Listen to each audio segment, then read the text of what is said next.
Bonjour et bienvenue dans l'épisode numéro 116 du podcast Révèle ton potentiel. Je suis ravie de vous retrouver pour un épisode interview.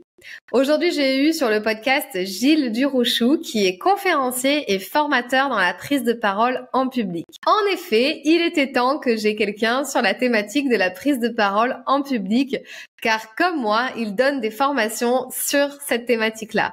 La première personne qui m'est venue en tête, c'était Gilles, puisque Gilles, il a monté l'agence Anti-Blabla et il a aussi l'Académie des conférenciers. Il organise des journées à thème autour de la prise de parole en public chaque année, une fois par an à Paris. C'est la journée Anti-Blabla.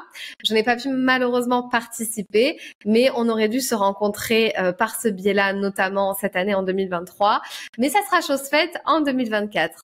Et en attendant, j'ai décidé, avant de rencontrer Gilles, de l'avoir sur le podcast pour parler justement de TEDx, de conférences, de prise de parole en public. Et pourquoi de TEDx? Parce que Gilles, il a organisé le TEDx La Rochelle il y a plus de 10 ans maintenant et il nous raconte finalement comment ça se passe en coulisses, comment on fait pour choisir des candidats, comment on fait pour préparer son TEDx, comment on fait pour avoir une prise de parole impactante dans un temps imparti. On a eu une interview vraiment très, très enrichissante sur son parcours, sur la communication orale. On a parlé aussi de ses attentes aujourd'hui, qu'est-ce qui le motive, quelle est sa passion au quotidien, comment il s'organise et comment sont découpées ses semaines. On a parlé de tout ça, notamment en fin de podcast. Bref, on a eu une interview quand même très, très enrichissante et je vous conseille de l'écouter jusqu'au bout.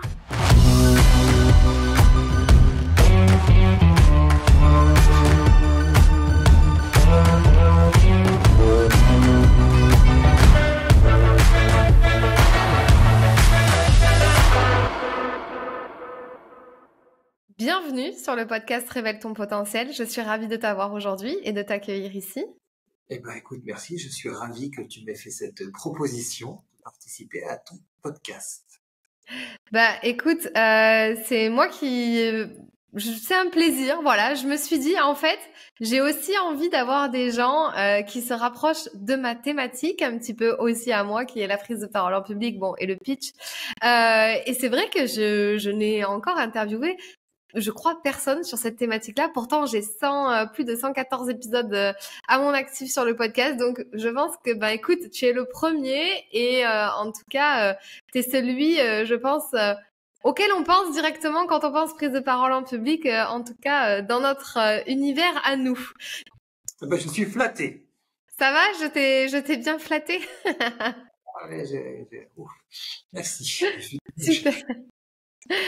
Super. Eh ben, écoute, justement, est-ce que tu peux te présenter de la manière dont tu le souhaites? Mais justement, moi, j'aime bien demander, est-ce que tu peux te pitcher en 30 secondes? Qui es-tu et que fais-tu? En 30 secondes, je m'appelle Gilles Durouchou, je suis designer de formation et j'ai migré vers la prise de parole en public il y a environ une dizaine d'années lorsqu'on a créé le TEDx La Rochelle avec quelques amis.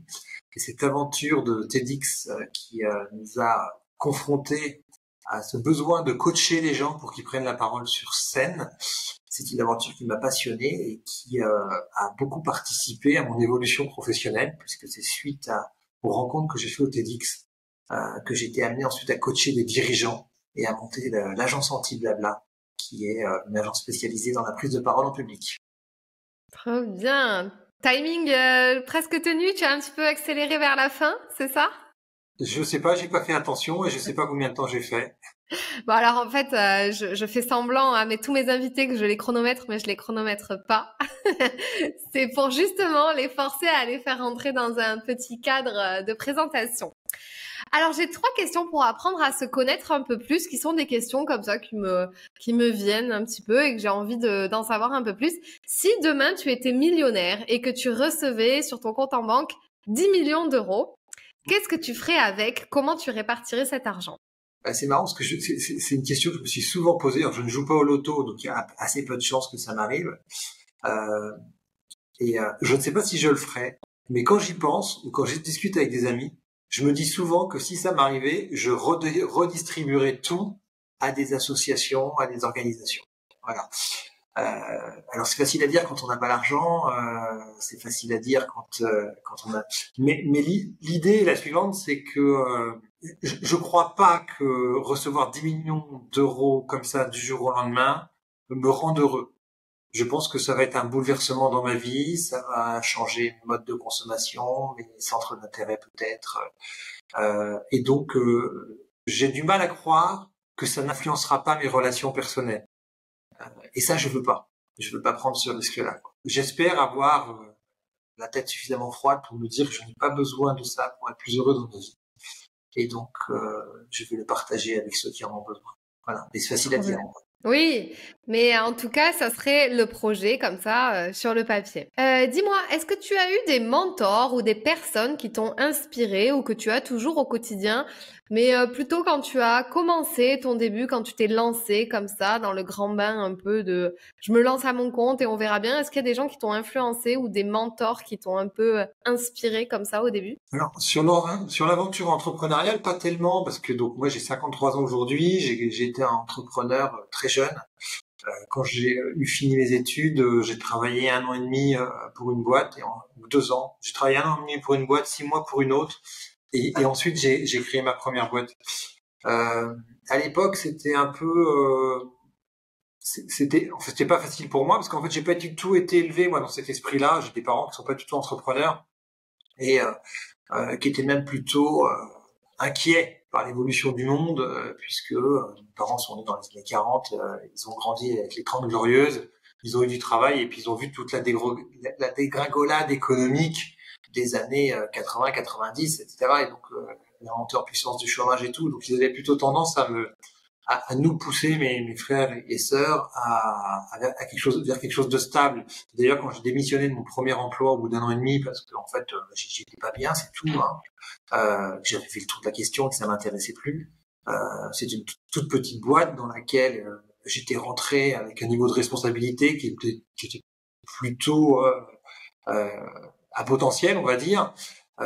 Mon père n'a pas compris. Il dit mais non, mais tu peux grossir avec la boîte, tu peux prendre du galon, tu peux faire, en gros, tu peux faire une carrière là-dedans, quoi. Donc, ça lui échappait un peu. Donc j'étais pas du tout, moi j'ai pas du tout été poussé à entreprendre comme ça. Mais je dois dire que l'aventure entrepreneuriale, elle s'est présentée à moi. Je pense que je l'avais en moi, mais elle s'est présentée aussi un peu à moi malgré moi. Donc j'y suis allé parce que j'étais face à ça. En gros, après avoir bossé 1 an et demi dans une boîte à Paris, je suis parti bosser aux Antilles, sur une île qui s'appelle Saint-Barthélemy. J'ai bossé 6 mois, pour une toute petite structure, toute petite agence de com. Ça s'est pas hyper bien passé, et donc au bout de 6 mois, moi j'étais installé localement. Comme l'environnement est petit, j'avais fait quand même pas mal connaissance avec pas mal de gens, j'avais des clients. Et donc, en fait, je me suis retrouvé là-bas. Ça se passait pas très bien dans la boîte dans laquelle j'étais à l'autre bout du monde. Je savais pas quoi faire. Et puis, du coup, je me suis lancé un peu à mon compte comme ça. Je me suis dit, puisque je suis là, j'y reste. Et puis, je vais continuer le travail que j'avais commencé avec les personnes que j'avais rencontrées sur place. Ça s'est présenté un peu à moi comme ça. Je me suis lancé dans l'aventure. Et je dois dire que non, je me suis senti un peu seul. Ouais, j'étais pas bien outillé pour le faire. En plus, moi, j'ai fait des études de design, donc j'avais pas de bagage d'école de commerce ou d'école d'ingénieur avec des modèles. En fait, je savais pas trop ce que c'était qu'une entreprise. Je me lançais un petit peu à l'aventure. Donc j'ai tout appris sur le tas. Je fais beaucoup d'erreurs. Voilà, mais bon, je regrette pas. Hein, c'était aussi une chouette aventure. Donc du coup, tu t'es lancé un peu comme ça. Donc c'est vrai que là, on va reparler de ton parcours aussi. Mais donc du coup, tu t'es lancé sans avoir de rôle modèle ou de modèle avant toi qui aurait fait ça. Et limite, c'était même pas dans la tradition familiale. Il valait mieux que tu aies un emploi stable. C'était plus ça qui était attendu de ta famille et de tes parents, on va dire. N'étant pas d'une famille d'entrepreneurs, on m'a pas encouragé Non, ouais. à comprendre. L'entreprise, c'est plutôt le domaine du risque, plutôt que le lieu de la stabilité. Voilà, on va dire comme ça. Mais ce qui n'est pas du tout le cas pour moi, c'est-à-dire que moi, souvent, j'ai des amis qui me disent, donc à 53 ans, moi, j'ai des amis qui ont des postes à responsabilité dans de belles entreprises, qui ont fait des très, très beaux parcours professionnels. Et il y en a beaucoup qui me disent, alors, je t'admire, moi, je pourrais pas, ne pas avoir derrière moi une structure, enfin voilà, quelque chose. J'ai besoin d'un cadre, etc. Et je leur réponds aussi que moi je les admire parce que moi je ne pourrais pas faire ce qu'ils font. C'est-à-dire que moi j'ai besoin de ma liberté, de choix, de savoir des projets que je vais mener, avec qui je vais travailler, comment je vais le faire. Et ça, pour moi, c'est pas négociable. C'est-à-dire que aller travailler pour une boîte et devoir faire des choses parce que ça fait partie de la stratégie de la boîte ou de la politique, voilà, des choses qu'il faut faire alors que je suis en désaccord, par exemple, je ne pourrais pas le faire. Alors que c'est le quotidien des gens qui travaillent dans des grosses structures. Ils passent leur temps à faire des choses ou à dire des choses qu'ils ne pensent pas, avec lesquelles ils sont pas d'accord. Mais bon, ils n'ont pas le choix, c'est comme ça. Oui, bon, du coup, d'où le cataclysme aussi qui s'est passé en 2020 et que tout le monde a décidé de presque changer de vie. Enfin, les gens ont commencé à se poser des questions, mais en tout cas, tu as eu peut-être ce truc un peu en avant. On va revenir sur ton parcours aussi, mais là, la dernière question pour un peu apprendre, pour apprendre un petit peu à se connaître. Est-ce que tu as une relation spéciale, spécifique à l'échec? J'aime bien poser cette question, c'est-à-dire comment tu vis les échecs ou les difficultés, comment tu les surmontes et quelle est ta vision par rapport à ça? Alors, je dirais que, je vais le dire d'une certaine façon, ça va faire un peu prétentieux. J'ai jamais l'impression d'échouer en fait. C'est-à-dire que, bien sûr qu'il y a des choses que j'ai pas réussi, bien sûr qu'il y a des choses que j'ai moins bien réussi que d'autres. Mais je n'arrive pas à considérer que quand j'entreprends quelque chose, d'abord je n'envisage pas l'échec. C'est-à-dire que je peux pas me lancer dans quelque chose en me disant ça ne va pas marcher. Donc je me lance dans quelque chose en me disant ça va marcher. Ouais. Il n'y a pas d'autre alternative possible. Et ensuite, il se passe ce qu'il se passe. Donc parfois ça marche très bien, et parfois ça marche moins bien, et parfois ça marche pas du tout. Mais je trouve que peu importe en fait. C'est-à-dire que c'est le projet d'entreprendre, le projet d'entreprise, il est alimenté par un certain nombre de sous-projets. Donc il faut bien les mener ces sous-projets. Et fatalement, tout ne peut pas forcément aboutir de façon exceptionnelle. Vous prenez n'importe quelle entreprise, que ce soit une petite entreprise comme la mienne, vous prenez Google, Google, ils ont des armées de gens qui passent du temps à réfléchir à des nouveaux produits. Ils lancent les Google Glass il y a 15 ans, ça marche pas, ils arrêtent. Voilà. Est-ce que pour autant ils ont échoué? Je ne sais pas si on peut dire qu'ils ont échoué. Peut-être que les Google Glass reviendront, peut-être que les Google Glass, ça aura ouvert d'autres perspectives sur d'autres projets, enfin, peu importe. Voilà. Ça fait partie d'une entreprise que d'avoir des projets. En tout cas, moi, j'ai jamais eu le sentiment d'avoir échoué profondément quelque chose en me disant, je me rendant malade de ça. C'est-à-dire que non, il y a des trucs. Ouais. J'ai des choses qui n'ont pas bien marché, mais comme dirait, pour ne citer que Mandela, parce que tout le monde le cite, soit je réussis, soit j'apprends. Voilà. Ouais. T'as cette espèce de recul ou de distance, en tout cas, avec ça, en te disant, dans tous les cas, ça sera forcément des apprentissages à ça. Et ok, super. Eh ben, écoute, merci pour ces petites questions. Enfin, petites questions. On a quand même développé pour apprendre à te connaître un peu plus, qui tu es. Alors justement, tu as parlé de ton parcours, que tu étais déjà plus ou moins entrepreneur, que tu avais envie de créer des choses, etc. Mais comment t'en es venu à la prise de parole? Alors bon, moi je connais ton parcours, mais pour ceux qui nous écoutent, peut-être ne le connaissent pas, comment t'en es venu à faire ce que tu fais aujourd'hui et pourquoi? Une des raisons, c'est le TEDx dont j'ai parlé tout à l'heure. Et il n'y a pas que ça. Alors, en fait, ce qui s'est passé, c'est qu'il y a exactement 10 ans, en 2012, j'avais 42 ans. Ça faisait en gros une vingtaine d'années que je faisais mon métier de directeur artistique dans la communication. Et les métiers créatifs, surtout dans la communication visuelle, c'est des métiers où il faut quand même beaucoup se renouveler, il faut tout le temps mettre des nouvelles tendances. Et puis clairement, moi, je me suis lassé, quoi. Je me suis lassé. Je pense que j'avais le sentiment que j'avais fait le tour de la question sur mon métier et je n'avais plus le goût. Et j'ai d'ailleurs complètement perdu le goût. Aujourd'hui, j'ai encore des amis parfois qui me demandent, qui me disent, et donc, tu pourrais pas nous faire un petit logo pour l'association machin, pour le truc. Et j'ai dit, non, je ne fais plus. En fait, je n'ai plus du tout envie. Je n'éprouve aucun plaisir à faire ça. Donc, c'est vraiment quelque chose que j'ai mis de côté. Et en fait, comme j'étais dans cette transition, j'étais déjà en train de me poser la question de savoir comment je pourrais me lancer dans une autre activité professionnelle. Bah, comme tout le monde, je suis parti de mon expertise et mon expertise c'était le design. Donc je me suis dit qu'est-ce que je peux faire avec ça. Et il y a un sujet qui m'intéressait à l'époque, qui m'intéresse d'ailleurs toujours, mais sous un autre angle, c'était l'univers des présentations et des réunions dans les entreprises.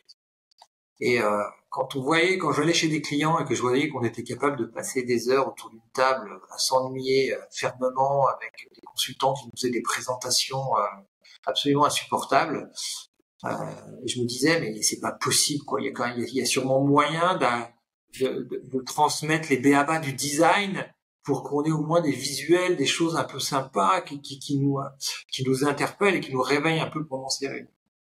Et donc j'étais déjà dans cette migration vers ce questionnement de comment mettre en place des formations en entreprise pour aider les gens à faire des belles présentations pour. Ouais. Et là-dessus on a démarré en même temps l'aventure TEDx. Donc tout ça a été conjoint en fait.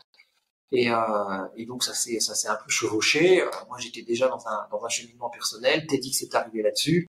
Et ça m'a fait prendre conscience de deux choses essentielles. La première, c'est qu'il y a énormément de gens qui ont vraiment besoin d'être accompagnés sur la prise de parole en public. Ça ne veut pas dire que eux-mêmes le savent. Hein. Voilà, c'est pas parce que parfois on a besoin de choses dont on ne sait pas qu'on en a besoin. Mais globalement, c'est oui. Enfin, j'ai presque envie de dire que tous les gens avec qui je discute, c'est frappant. Quoi. C'est frappant. Ouais. Et à tous les niveaux hiérarchiques. Encore hier, j'étais dans une très très grosse boîte, un très gros groupe international, travailler avec quelqu'un du top management. Tu dis c'est des gens, ils sont brillants, ils ont fait des très grandes écoles, ils sont à l'aise en société, voilà, mais n'empêche qu'ils prennent la parole et c'est une catastrophe quoi. Donc vraiment du travail à tous les niveaux. Et donc TEDx m'a vraiment fait prendre conscience de ça parce que sur les premiers TEDx, on a accueilli des gens qui étaient des dirigeants d'entreprise, des managers à différents niveaux de responsabilité, des indépendants, des coachs. On a vraiment rencontré des personnalités tellement différentes que j'ai réalisé que le problème il était vraiment global et que c'est pas parce qu'on avait un bon poste qu'on avait aussi la compétence managériale qui est celle de la communication orale. Et puis en même temps, j'ai réalisé en travaillant sur ma question de proposer des formations au design de présentation. En fait, j'ai réalisé que c'était un faux sujet parce que le design d'une présentation, en fait, ce n'est que la partie visible de l'iceberg. Donc, c'est-à-dire pas grand-chose. Et pour que cette partie visible soit belle, soit élégante, soit percutante, soit séduisante, il faut quand même que la partie invisible elle ait été travaillée, c'est-à-dire que le contenu du message il ait été travaillé. Donc en fait ma proposition de vouloir accompagner les gens à faire des belles présentations design, elle s'est transformée à il faut déjà commencer par bosser le contenu. Voilà. Ouais. Et donc, ça faisait le lien avec le TEDx, c'était vraiment en lien. Et donc après les choses se sont fait un peu seules. Hein. Je dis, il y a des gens du TEDx qui m'ont rappelé, il y a un dirigeant en particulier qui m'a dit, écoute, le travail qu'on a fait ensemble, c'était vraiment génial. J'aimerais que tu viennes former tous mes managers.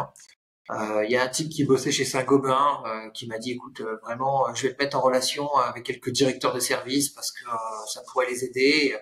Et je suis rentré chez Saint-Gobain comme ça. J'avais une amie qui, à l'époque, travaillait en tant que responsable de formation à la Banque Postale. Elle m'a dit, je te suis sur les réseaux, je vois ce que tu fais, mais viens me parler un peu de ce que tu fais. Et comme ça, je me suis fait référencer à la Banque Postale, qui est un client depuis 10 ans, avec qui je bosse beaucoup. Voilà, et puis après, c'est le bouche à oreille, c'est ça, c'est l'histoire, quoi, tu vois, Et après, t'as créé la suite, donc ton agence, tes programmes, etc., que tu as adaptés au moment du Covid et tout ça, je suppose. On va en reparler, hein, je pense. Mais là, il y a plein de choses qui m'intéressent parce que toi, tu parles de, oui, j'ai lancé un TEDx, le TEDx La Rochelle. Tu parles ça comme si presque tout le monde faisait ça en se levant le matin. Mais quand même, bon, déjà, chapeau, bravo, super idée. En plus, le TEDx La Rochelle, je trouve que il est quand même assez connu, assez développé. C'est souvent sur YouTube, c'est souvent des TEDx La Rochelle, je trouve, qui ressortent beaucoup. Mais alors, comment on fait pour organiser, lancer un TEDx. Cette aventure, est-ce que tu peux nous en dire un tout petit peu plus? Parce que c'est vrai que nous, on n'a que l'image en surface et on n'a pas ce qui se passe derrière ou en coulisses. Est-ce que c'est du travail à temps plein? Est-ce que ça reste associatif? Comment ça se passe? Alors déjà, je voudrais juste apporter une précision parce que c'est vrai qu'à chaque fois que je parle du TEDx, les gens ont tendance à penser que c'est moi qui ai fait le TEDx La Rochelle. Pas du tout. J'étais un contributeur comme d'autres personnes. On était toute une équipe et donc je n'ai pas du tout à m'enorgueillir d'avoir porté ce projet. J'étais juste un maillon de la chaîne. En fait, alors déjà pour créer un TEDx, c'est très simple. Enfin, c'est très simple. Aujourd'hui, c'est peut-être, je sais pas, ça a peut-être un peu évolué, mais grosso modo, il faut demander une licence, c'est-à-dire une autorisation à TED, donc TED qui est l'organisation américaine. Dans TEDx, le X symbolise en fait l'indépendance. C'est-à-dire que voilà, quand on crée un TEDx, c'est-à-dire qu'on est rattaché à TED, mais on crée son événement indépendant. D'accord. Donc il suffit de demander une licence à TED. Toi, tu peux en demander une. Moi, je peux en demander une si j'ai envie. Et puis, elle est gratuite. Et on va juste avoir un cahier des charges à respecter. Le programme TEDx, c'est des idées qui méritent d'être partagées. Donc l'objectif, c'est de partager les idées. C'est donc de faire des vidéos et que ce soit grand public et ouvert à tous. Okay. Donc nous, il se trouve que il y a 10 ans, on était dans un espace de coworking qu'on a contribué à mettre en place avec quelques amis à La Rochelle. Et puis un jour, c'était assez drôle d'ailleurs. Il y a Mathieu, un ami, on est en train de prendre le café, il y a son téléphone qui bip, puis il regarde la notification et puis il dit ah bah tiens, c'est marrant, j'ai reçu ma licence TEDx. Donc lui, il avait demandé une licence TEDx, il n'en avait parlé à personne. Et à l'époque, en 2012, c'était vachement confidentiel. Enfin, il y avait pas beaucoup de gens qui connaissaient quand même TEDx. Hein. Et en fait, même lui, il a été assez étonné parce qu'on était 4-5 à prendre le café ensemble. Et puis on lui dit, ah bon, t'as demandé une licence TEDx, ah bon, t'as fait ça, bah vas-y, quand est-ce qu'on commence? On y va. Et en fait, ça a démarré comme ça, un peu l'aventure, quoi. Mathieu, il a fait ça un peu naïvement, il s'est intéressé au truc.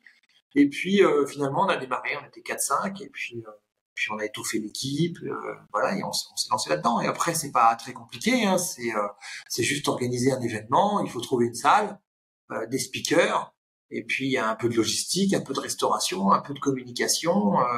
Et puis nous, on avait la chance d'avoir un QG qui était l'espace de coworking qu'on venait de créer en fait. Et dans cet espace de coworking, on avait plein de compétences. Donc dans cette équipe de copains qui sont toujours des super beaux copains, très très amis tous. On avait vraiment des gens qui pouvaient être spécialistes de la technique, d'autres de la restauration, d'autres de la communication, voilà. Et ce qui nous manquait, c'était vraiment, d'abord parce qu'on n'en avait pas vraiment conscience aussi au départ, hein, c'était quelqu'un pour accompagner les speakers. Ouais. On a sélectionné on rencontrait des gens en fait qui étaient passionnants.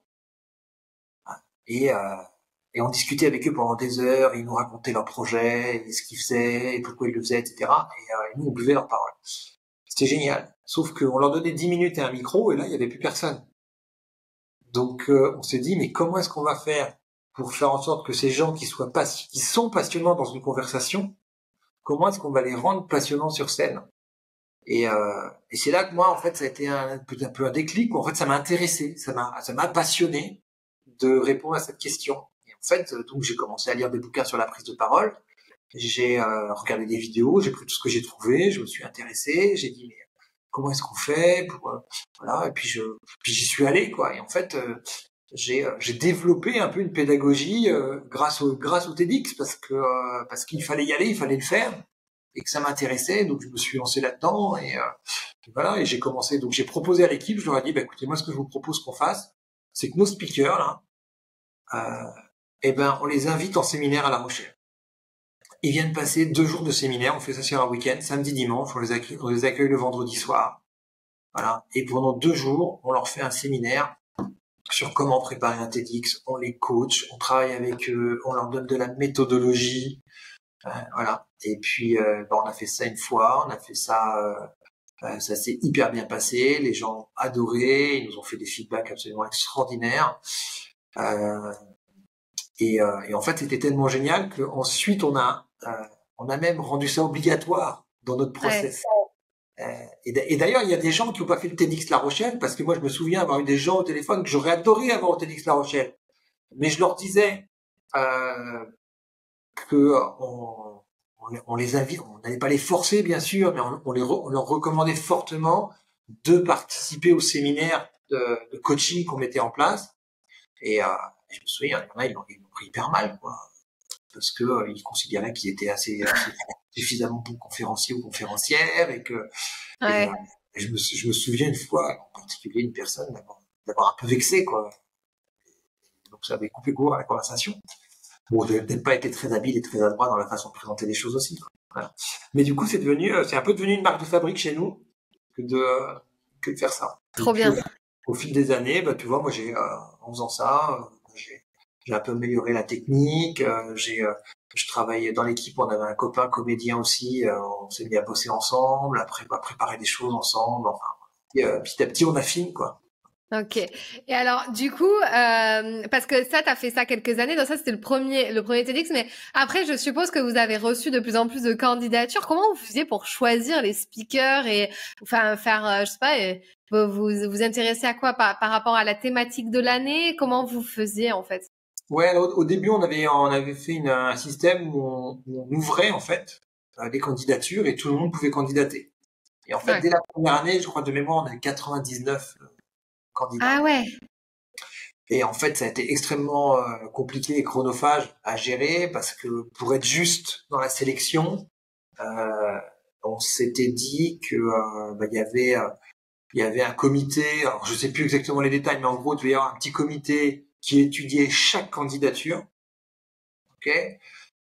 Peut-être que sur les 99, on en a retenu la moitié ou une trentaine. Enfin, en tout cas, beaucoup. On en a retenu beaucoup parce que des speakers, on en sélectionnait 10, tu vois. Donc, et ensuite, alors ça nous permet d'écarter une bonne partie, mais ça veut dire que sur les 30 ou 40 qui restent, ensuite, on avait décidé de faire 30 minutes d'entretien téléphonique avec chacun. Ah ouais. Extrêmement chronophage.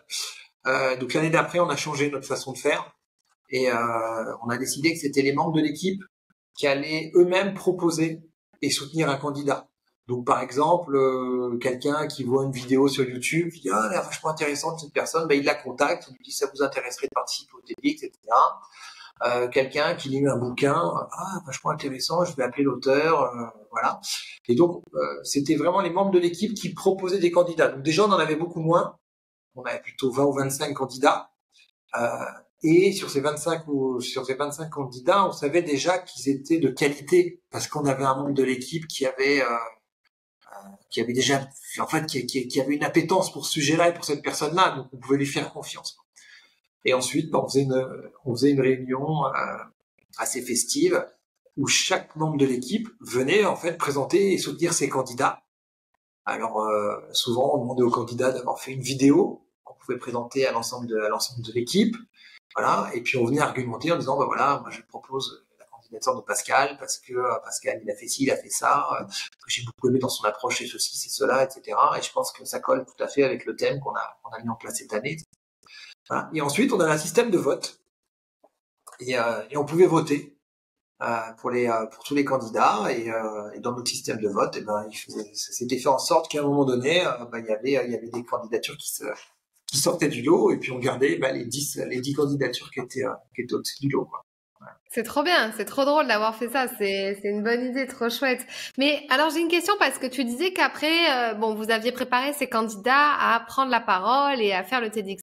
Mais j'ai l'impression que souvent quand on regarde les TEDx, c'est un peu tout le temps la même, enfin, c'est souvent le même fonctionnement, la même prise de parole, peut-être les mêmes TikTok, enfin, tu vois, où ils mettent les ruptures aux mêmes endroits, etc., le temps imparti et tout. Est-ce que vous aviez des règles à respecter, un format à respecter de prise de parole ou comment ça Ben, se passait? le seul format qui est imposé par TED, c'est les 18 minutes. Ok. Okay, c'est le format d'origine. Euh, Format qui a tendance à beaucoup rétrécir parce que s'il y a 10 ans, on était capable de passer 18 minutes devant une vidéo, aujourd'hui, quand tu as passé 5 minutes devant une vidéo, c'est déjà beaucoup. Donc, il y a beaucoup de TEDx aujourd'hui qui font moins de 18 minutes. Après, sur la façon de structurer la conférence, le discours, bah, ça c'est en fait la difficulté, c'est que quand tu accompagnes des gens, tu es obligé de passer par une étape qui est l'étape du format. Ok. Et là où ça devient intéressant, c'est quand tu arrives à la dépasser. C'est-à-dire que quand tu as acquis, tu maîtrises le format, tu as acquis les techniques, bah, ensuite, l'étape d'après, c'est que tu vas pouvoir rajouter la couche de singularité par-dessus. Ouais. Donc, le problème, c'est que souvent, malheureusement, et moi je le dis très honnêtement, hein, même au TEDx La Rochelle, on a des gens qui ont fait des TEDx, tu vois les ficelles. Tu suffit de regarder la conférence et tu vois les ficelles. Comme tu dis, tu sens les ruptures, tu sens les positionnements, etc. Et c'est parce que le travail n'est pas allé assez loin, en fait. C'est-à-dire que ils se sont arrêtés à un travail de premier de la classe. C'est qu'ils ont coché les cases, ils ont dit ok, donc là faut raconter une histoire, là faut marquer une pause, là faut mettre une petite blague. Bon, c'est un peu simpliste ce que je dis là, mais globalement tu vois ce que je veux dire. Et ok, hop, emballer c'est peser quoi. Sauf qu'après il y a tout le travail d'acquisition. Alors quand je parle d'acquisition, c'est pas forcément par cœur, bien sûr, mais c'est comment je vais restituer ça, comment je vais restituer ça avec mon authenticité, ma sincérité. Et c'est quand je suis arrivé à ce stade-là que je peux faire une intervention exceptionnelle. C'est-à-dire que quand je suis à ce stade-là, finalement, je me fiche de ce que j'ai à raconter puisque c'est en moi. Ce n'est plus dans ma tête, c'est en moi. Donc, je viens sur scène et le seul job qui me reste à faire, c'est connecter avec le public. Et donc là, je rentre en relation avec le public et je raconte mon histoire. Et je raconte mon histoire avec la même fraîcheur que si je la racontais pour la première fois à quelqu'un que je rencontre sur un sujet que j'ai pas travaillé, tu vois. Voilà. Mais ça fait partie du job aussi. Si on va pas au bout du job, voilà. Donc c'est ça qui est compliqué. Donc la question qu'on se pose après, c'est qu'est-ce qu'on fait? Est-ce qu'on laisse les gens parce qu'il y a des gens qui me disent mais moi je veux pas faire ce travail parce que ce formatage ne m'intéresse pas, je veux pas faire comme tout le monde, je veux garder mon authenticité, ma sincérité, etc. Alors, ok, moi je dis mais bien sûr, avec plaisir. Voilà. Mais qu'est-ce qu'on fait? On laisse les gens dans cette authenticité, cette sincérité, se casser la figure parce que finalement nous on voit bien qu'ils vont monter sur scène et que ça va être la cata parce que ils vont être un peu chiantos. Ils vont avoir du mal à synthétiser une idée, à aller droit au but, à créer des ruptures pour capter l'attention, etc., etc. Donc en fait, et on en voit des TEDx comme ça, on en voit des gens, ah oui, clairement il y a de l'authenticité, quoi. Mais qu'est-ce qu'on se sent? Nuit, tu vois. Donc où est-ce qu'on fait ça? Où est-ce qu'on leur donne quand même le minimum en leur disant, bah, si vous arrêtez au minimum, vous allez faire un bon job de premier de la classe, mais c'est pas ça qu'on attend de vous.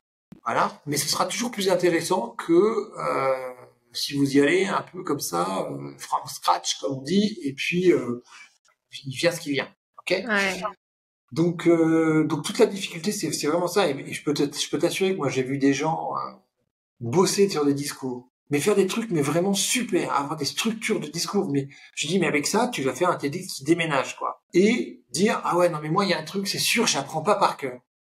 Je dis, ok, apprends pas par cœur, ça te va pas, mais aucun problème. Moi, je suis pas du tout un ayatollah de apprendre par cœur. Hein. Parce que apprendre par cœur, ça veut dire aussi être capable de restituer un par cœur. Et ça, tout le monde n'est pas capable. Tu peux apprendre super bien un texte par cœur si tu le restitues de façon complètement annonnée, comme tu l'as toujours fait à l'école, sans y mettre du cœur, une âme, de la chair, en fait. Bah, ça sera pas intéressant. Mais ok, tu connais ta récitation par cœur. Donc ça me va bien que tu apprennes pas par cœur. Mais ces gens-là, qu'est-ce qu'ils font? Moi, je leur dis, bah, t'apprends pas par cœur, mais en tout cas, tu bosses, tu répètes, tu t'entraînes. Ok? Et du coup, ce qui m'importe, c'est que tu aies tes idées, ta structure, ton discours qui va se présenter dans l'ordre avec lequel on l'a construit, même si les mots sont pas toujours les mêmes mots, peu importe. Okay. Et ben, ces gens-là, ils ont tellement bien écrit leur discours que finalement, ils ont plein de phrases dans leur discours, ils les adorent. Mais comme ils les apprennent pas par cœur, ils arrivent sur scène, et le jour J, tu les vois, ils sont tout le temps en train d'essayer de se rappeler la phrase géniale qu'ils avaient écrite pour la ressortir, mais ils n'ont pas appris. Tu vois. Donc moi, j'ai pas de, je peux pas dire quelle est la meilleure façon de faire. La meilleure façon de faire, elle est propre à chacun. Okay. Mais ce qui est sûr, c'est que si à un moment donné, tu as écrit une transition, une phrase vraiment punchline, un truc qui est bien ciselé, etc., et que tu veux que les sons, ben celle-là, tu la prends par cœur, t'as pas le choix. Tu vois. Et tu sais quand elle arrive, et et t'as un temps d'avance sur le public, et elle monte, et paf, quand elle arrive, waouh, t'as toute la salle qui fait waouh. Mais si quand elle arrive, t'es là, t'as les yeux en l'air, parce que t'es en train de réfléchir, pour pas même te mélanger les pinceaux, bah, ça marche pas. Tu vois. On sent la passion en toi autour de ce sujet. Là, tu vois, il y a eu la flamme qui est arrivée au moment de toutes ces tips de prise de parole que tu viens de nous donner, parce qu'on a parlé du TED, mais en fait, tu parles de finalement donner une conférence et donner une prise de parole qui a un impact, voilà. Et en fait, on sent tout ça chez toi, on sent que ça te passionne, on sent là le formateur qui est revenu. Ouais, dans ce moment, et donc c'est génial, c'est top. Mais justement, moi, je me posais une question en t'écoutant. Donc bon, bah tout ce parcours sur le texte, c'est génial, ça va t'apprendre plein de choses.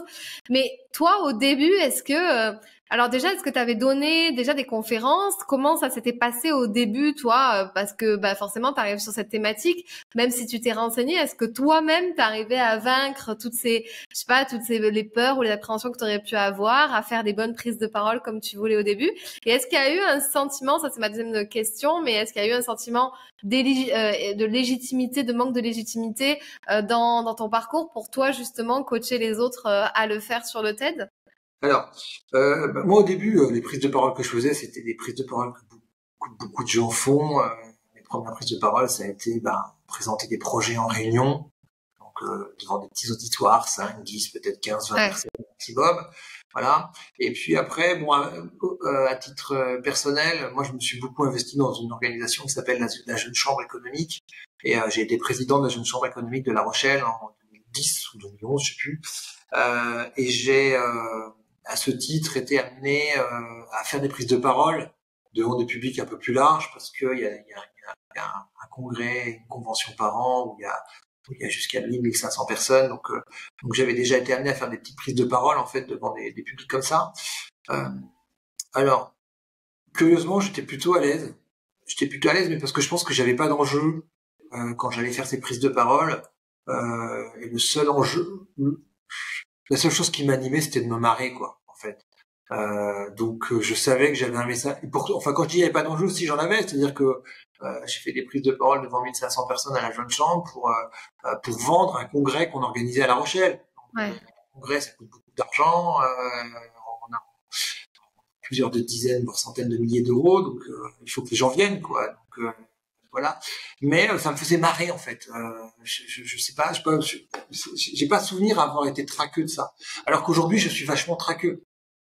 J'ai tout le temps le trac aujourd'hui. Il n'y a pas une fois, quelle que soit la situation de prise de parole que je vis, j'ai tout le temps le trac. Hier, j'étais en coaching de dirigeants. J'ai le trac avant d'arriver. Attends, mais c'est pourquoi, ou t'as mis la main dessus, ou comment? Moi, je pense que mon trac, il est lié au fait que j'ai peur, en fait, de ne pas être à la hauteur des attentes des gens qui sont en face de moi. Alors qu'avant, c'était pas le cas, tu vois, c'est ça? Ouais, c'est ça. Enfin, je pense que j'avais pas cette crainte-là. Il y avait pas cet enjeu-là. Alors que là, et puis là, oui, c'est ça. Peut-être parce que ce que je te disais avant, j'étais pas payé pour le faire. J'allais prendre la parole pour me payer, donc j'avais pas de compte à rendre. Alors que là, maintenant, j'ai des comptes à rendre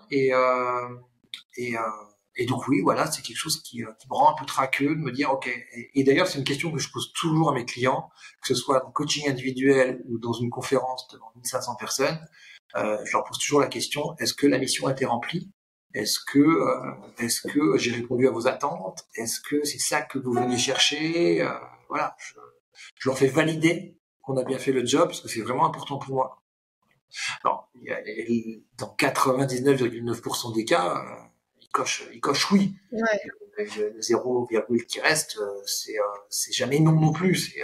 C'est ah, mais on avait pensé que peut-être. Et à ce moment-là, ça permet aussi de m'adapter et dire ah bon, d'accord, c'était peut-être pas bien compris, mais à ce moment-là, on va se revoir, machin, on peut mettre en place tel type d'atelier. Enfin, en tout cas, ça permet de discuter avec eux pour voir ce qu'on peut faire qui correspond plus. Voilà. Donc ouais, aujourd'hui, je suis très traqueux. Mais bon, je pense que ça fait partie du métier, parce que je crois un peu dans mes confrères conférenciers, quand j'en parle avec eux, ils me disent tous la même chose. Hein. Oui. Et concernant ta question de la légitimité, alors ça c'est une très bonne question. Moi, c'est une question que je me suis tout de suite posée.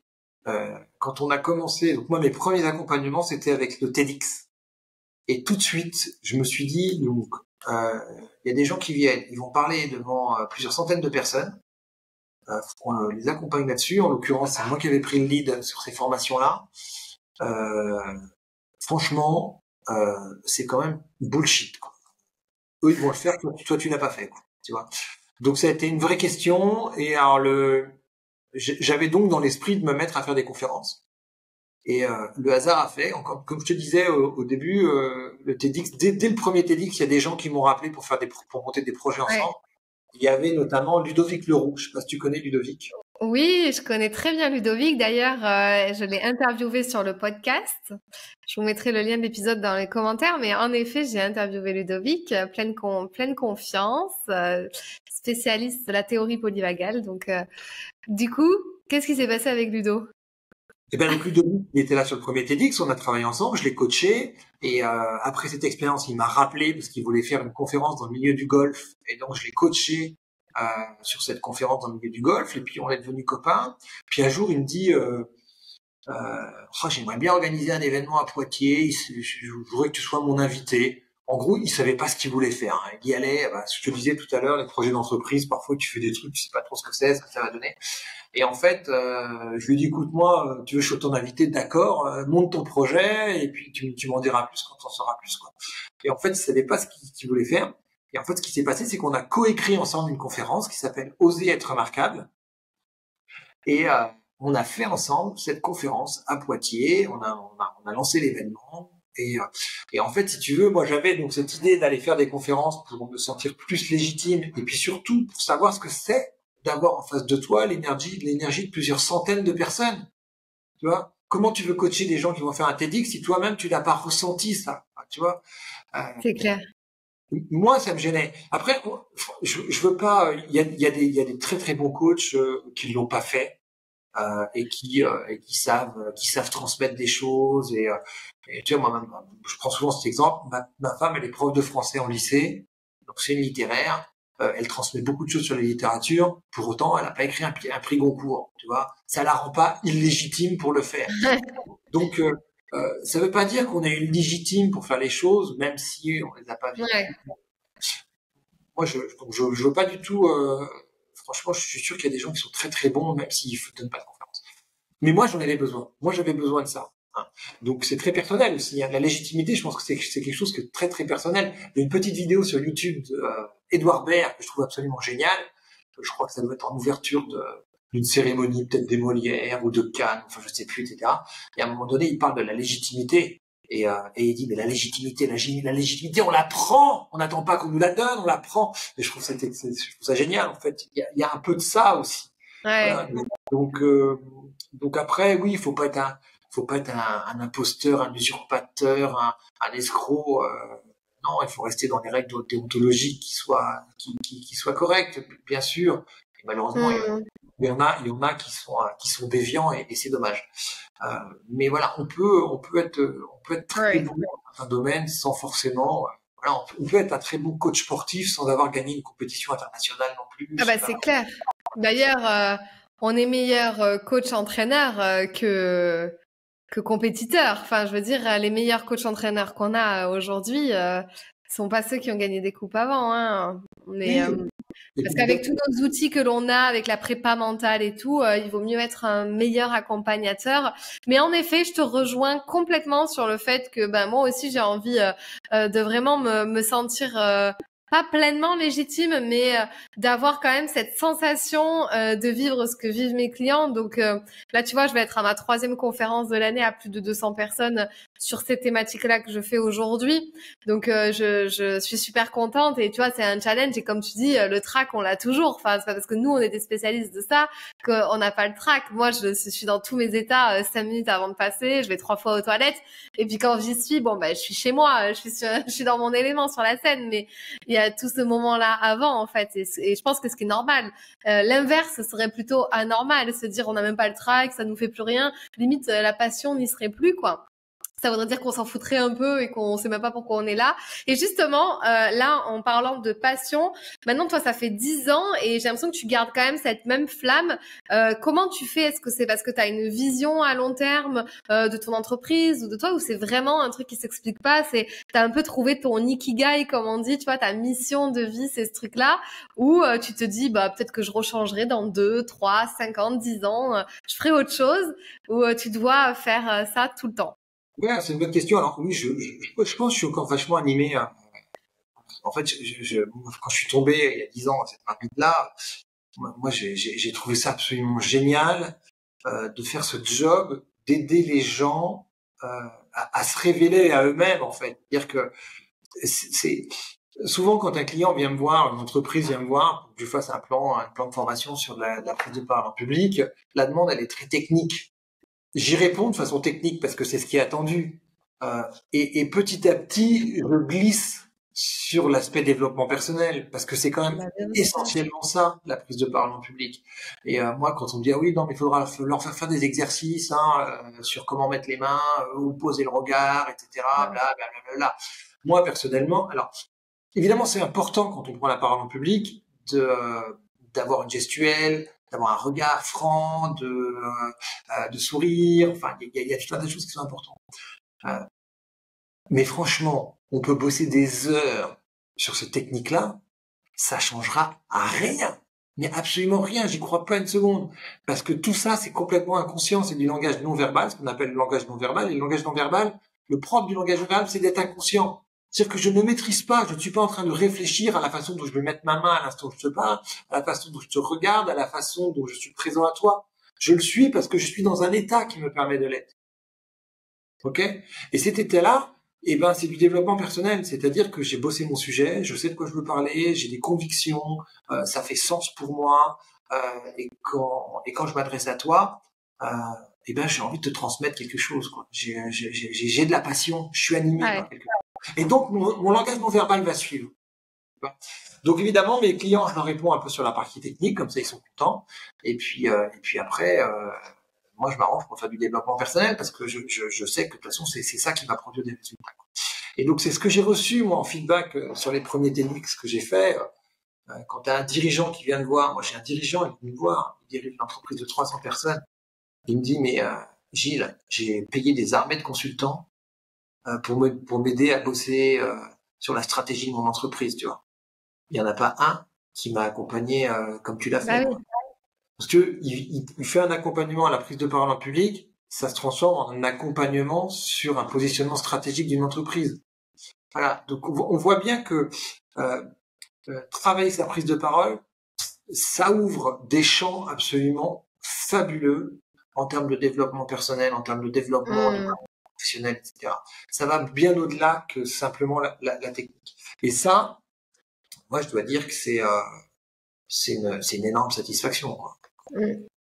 Quand je vois des gens qui s'ouvrent, qui se révèlent, voilà, et comme il se trouve que bon, j'ai créé l'Académie des conférenciers aussi, je forme des conférenciers qui deviennent des conférenciers professionnels, et j'en ai autour de moi, j'ai des gens qui sortent de chez moi qui sont meilleurs que moi, je les trouve meilleurs que moi, hein. Franchement, moi ça me comble. Je vois leur parcours, je vois ce qu'ils font, je suis juste en admiration, je trouve ça absolument génial, parce que voilà, donc ça me nourrit.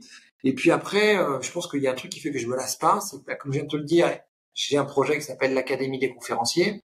Donc je mets en place des formations pour des gens qui veulent vraiment faire un métier. Je rencontre des personnalités extra, quoi. Donc c'est des rencontres, des échanges. La plupart des gens qui viennent suivre cette formation, elle est tellement impliquante, elle est tellement engageante, on va tellement loin dans le travail, ça devient presque pour tous des amis. Donc les relations, on noue des relations très très fortes, et ensuite des partenaires de travail. Tu vois, par exemple, la journée anti-blabla que j'ai fait au mois de juin, là, je l'ai co-animé en maître de cérémonie. J'avais Martha avec moi. Martha Pardo, c'est l'ancienne élève de l'Académie des conférenciers. Donc tu vois, aujourd'hui, pour moi, Martha, c'est une partenaire de travail. Enfin, en fait, je suis content parce que je me crée un vivier aussi.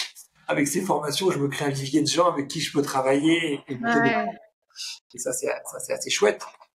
Voilà. Et puis, ce qui m'intéresse aussi, c'est d'essayer de trouver des moyens innovants pour aider les gens sur les différentes questions qui sont les leurs. Donc, dans le domaine de la prise de parole en public, les questions, ça va être la peur, ça va être la confiance en soi, ça va être des choses comme ça. Et donc, par exemple, moi, je me suis formé à l'Equi-Coaching, j'ai fait une certification d'Equi-Coach. Et donc, aujourd'hui, je mets dans mes formations et dans mes stages des ateliers d'Equi-Coaching parce qu'on va aller travailler avec les chevaux pour travailler la confiance en soi. Tu vois? Bon, là, c'est un peu court la façon dont je te le dis, et je développe un peu pour expliquer le fonctionnement, mais donc ça, c'est super innovant, c'est super original. Et c'est fabuleux parce que, tu vois, au mois de mai, j'avais une session de l'Académie des conférenciers, et on fait une demi-journée avec les chevaux, et on a vu des trucs absolument exceptionnels. Et il y a une fille, Virginie, qui était là, qui à un moment donné, je la vois, elle est dans un coin, un peu penaude. Alors je vais la voir, je lui dis, bah ça va, Virginie, il se passe quelque chose et tout. Elle me dit, mais je viens de prendre une énorme claque, quoi. Je dis, ah bon, qu'est-ce qui s'est passé? Elle me dit, bah, le cheval, il m'a tout dit, quoi. Je dis, vas-y, raconte. Il me dit, bah, il m'a dit que j'étais pas capable de prendre ma place, quoi. Tu vois? Et elle prenait ça en pleine figure. Alors elle me dit, oui, je sais que c'est un problème chez moi, mais là, tout d'un coup, ça vient comme une révélation surpuissante, quoi. Et donc c'est absolument génial que cette fille elle fasse ce travail-là parce qu'elle veut donner des conférences, elle veut aller vers ce métier-là, et elle a un problème pour trouver sa place. Donc on va pouvoir travailler sans, c'est une prise de conscience qu'elle va pouvoir travailler, c'est un sujet important. Voilà, je me forme également, je me suis formé à l'hypnose. Voilà, ça c'est quelque chose que j'ai fait d'abord parce que ça m'amuse, la partie hypnose de spectacle. Donc maintenant je fais des petits spectacles avec des amis, quand je donne des cours, tu vois, quand je donne des cours dans les écoles d'ingénieurs, de commerce, etc. Avec les étudiants, on rigole bien. Quand je leur dis toujours à la fin, s'il nous reste un peu de temps, on fera une petite démonstration par l'hypnose. Donc c'est tout de suite assez drôle et assez vivant. Mais au-delà du côté spectacle, je me suis aussi formé et je continue à me former à l'hypnose pour faire des accompagnements auprès de gens qui ont vraiment la peur de prendre la parole en public, tu vois. Ouais. Pour les amener avec l'hypnose à dépasser cette peur, parce qu'en fait, l'hypnose, on a une très mauvaise image de ce que c'est que l'hypnose. On pense que c'est de la manipulation, que les gens sont inconscients, qu'on peut faire ce qu'on veut avec eux. Ce qui est évidemment complètement faux, mais cette image, elle est donnée évidemment par l'hypnose de spectacle, qui est quelque chose de très répandu. Non, l'hypnose, c'est juste un moyen de donner une direction à nos pensées. Et quand on donne une direction à nos pensées, le comportement suit, en fait. Donc voilà, moi, c'est ça qui m'intéresse. Et donc du coup, comme tu vois, je fais plein de choses différentes. Tu vois, si je te raconte ma semaine, lundi matin, j'étais avec une équipe en atelier d'Equi-Coaching. On a fait un atelier absolument fabuleux. J'avais 7 personnes, ils sont repartis, ils ont vécu l'expérience de leur vie. Enfin, c'était vraiment génial. Hier après-midi, j'étais avec un dirigeant d'un top manager d'une entreprise. Vendredi, j'anime un séminaire avec toute une équipe de top managers de chez EDF. Tu vois, ils viennent à La Rochelle, je les ai déjà vus à Paris. Enfin, je me lâche jamais parce que c'est très, très, très différent. C'est très, très différent. C'est ce que j'aime aussi beaucoup dans notre métier quand on est en présentiel, et puis on a aussi toute la partie en ligne qui me permet aussi de nous poser, d'être chez nous. Donc ce côté un peu hyper dynamique et en même temps qui peut s'arrêter un petit peu, on peut souffler un peu, et puis bam, qui reprend. C'est trop bien. Et je te rejoins juste sur la partie que tu disais un petit peu avant, de évidemment, c'est ce que je répète tout le temps, de pas travailler que l'extérieur, parce qu'on peut en trouver plein des coachs en prise de parole qui vont nous faire travailler que l'aspect forme extérieure, comment se présenter, comment poser ses mains, comment poser sa voix, etc. Mais si on travaille pas le fond, c'est-à-dire un petit peu de soi, le développement personnel, où sont les blocages, où sont les peurs, qu'est-ce qui se passe à l'intérieur, qu'est-ce qui se joue, clairement, je trouve que il manque quelque chose. Et quand on fait l'addition des deux, on a ce package complet de la confiance en soi, le langage verbal, non verbal, tout qui se traduit, quoi. Donc, tu as très bien résumé ça, et je trouve que c'était un très très belle fin, comment tu as terminé, parce que je trouve que là on a fait un grand tour sur l'épisode de podcast avec toi. T'as très bien terminé avec ces mots, et en te disant voilà, dans ma semaine je suis comblée parce que je fais toutes ces choses, donc c'est très chouette. Donc du coup, comment on peut te retrouver, travailler avec toi si on a envie, Gilles? Alors, le mieux c'est de me suivre essentiellement sur LinkedIn. Ouais. Donc mon nom c'est Gilles Durouchou, ça c'est pour le profil personnel. Et sinon c'est l'agence Anti-Blabla.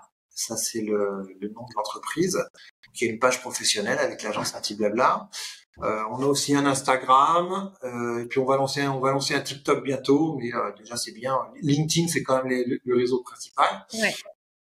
Voilà. Ensuite le site internet de l'agence, c'est antiblabla.fr, tout simple. Voilà. Et il y a un site aussi qui s'appelle academiedesconférenciers.com. Ok, parfait. Et du coup, ma dernière question, c'est ma question un peu signature du podcast. Est-ce que tu penses que tu as révélé pleinement ton potentiel aujourd'hui? J'en sais rien du tout. Non, alors en fait, je pense qu'il me reste beaucoup de choses à faire. Voilà. Après, moi, ce que je fais aujourd'hui, j'adore. Je suis vraiment en lien avec ce que j'ai envie de faire. Donc aujourd'hui, oui, je peux dire que je suis à une forme d'équilibre dans ma vie. Ça c'est sûr. Voilà, surtout qu'en plus sur le plan personnel, j'ai une épouse dont je suis toujours très amoureux après 23 ans de mariage. J'ai 3 enfants en bonne santé, qui marchent bien à l'école, qui sont sportifs, qui sont sympas, donc j'ai vraiment j'ai une belle vie quoi. J'habite à La Rochelle. Je fais les sports nautiques, donc dès qu'il y a du vent, je suis sur l'eau. Et en plus, dans mon job, je fais des trucs que j'adore. Voilà. Trop bien. Donc ouais, non, je suis vraiment très bien. Après, je pense que j'ai encore plein de choses à faire. Tu sais, la journée anti-blabla qu'on a fait l'année dernière, qui était vraiment un très très bel événement. On va le reproduire en 2024. Évidemment, j'ai beaucoup d'attentes sur cette nouvelle édition. Et toujours le stress de est-ce qu'on va réussir à remplir une salle, est-ce qu'on va attirer du monde, est-ce qu'on va être aussi bon que ce qu'on a fait en 2023, etc. Oui, parce que d'ailleurs, j'en ai profité pour t'inviter sur le podcast parce que je devais participer à la journée anti-blabla pour te rencontrer et pour rencontrer les autres intervenants qui étaient à tes côtés. Et malheureusement, je n'ai pas pu venir. Donc, du coup, on s'est parlé un petit peu par ce biais-là et du coup, je me suis dit, tiens, qui de mieux que Gilles pour venir nous parler de cette thématique. Écoute, merci. Oui, après, je pense qu'on n'a jamais vraiment pleinement révélé son potentiel, mais c'est une question que je laisse ouverte à mes invités. Ils y répondent de la manière dont ils souhaitent. Et puis en tout cas, merci de ton honnêteté. Et puis, on sent vraiment ton épanouissement tant sur le plan personnel que professionnel, ça se ressent en tout cas. Et est-ce que tu as quelque chose à rajouter ou une dernière citation, une dernière punchline, quelque chose que tu as envie de nous partager? Écoute, je sais pas ce que je pourrais dire. Moi, c'est ma conviction. Je vous invite à tous les auditeurs, à tous les gens qui écoutent, formez-vous à la prise de parole. Prenez la parole. Ouais. Prenez la parole. En fait, c'est dingue les portes que ça peut ouvrir, quoi. C'est hallucinant. Enfin, moi, j'ai eu des clients qui sont venus à moi 10 ans après m'avoir entendu un jour dans une salle, j'ai posé une question. Enfin, tu sais, j'étais même pas intervenant, quoi, mais je me suis levé pour poser une question. J'ai osé une question, la question que tout le monde voulait poser, mais n'osait pas poser, etc. Et 10 ans après, quelqu'un m'appelle, me dit ouais, non, mais je vous suis depuis 10 ans parce que j'avais été vachement marqué par votre intervention ce jour-là. Là, j'ai quelqu'un d'autre qui m'a contacté juste avant l'été. Pareil, alors ça n'a pas 10 ans, mais quelques mois avant, il m'avait repéré dans une salle comme ça. Tu vois, wow. Alors, je n'étais pas intervenant, mais c'est juste que je suis intervenu, j'ai pris la parole pour dire ma pensée, pour dire ce que j'avais à partager, etc. Ouais. La personne m'appelle en disant, en fait, voilà, j'ai été touché par ce que vous avez dit, voilà. Donc voilà, moi je dis vraiment, prenez la parole, et puis surtout formez-vous parce que on a besoin, mais alors on a besoin plus que jamais de gens qui font rire et réfléchir. Voilà. Et une bonne prise de parole, c'est ça aussi. C'est une prise de parole dans laquelle on peut mettre un peu d'humour, un peu de blague, un peu de vie, quoi. Enfin, moi, c'est ce que j'essaye de faire avec les conférenciers que j'accompagne, et puis en général, tous les gens que j'accompagne. C'est, faire réfléchir et faire rire. Ça fait du bien aux gens. On terminera sur ça. Merci beaucoup, Gilles. Merci, Fanny, pour ton accueil. Si cette vidéo t'a plu, tu peux la partager à un ami qui en aurait besoin. Tu peux aussi t'abonner à ma chaîne YouTube pour m'encourager. Tu peux me retrouver sur tous les réseaux sociaux sous le nom de Fanny l'Esprit Coach. Tu peux me poser toutes les questions que tu souhaites et aussi me donner des sujets que tu aimerais que j'aborde. Je te dis à très vite dans une toute nouvelle vidéo. Ciao.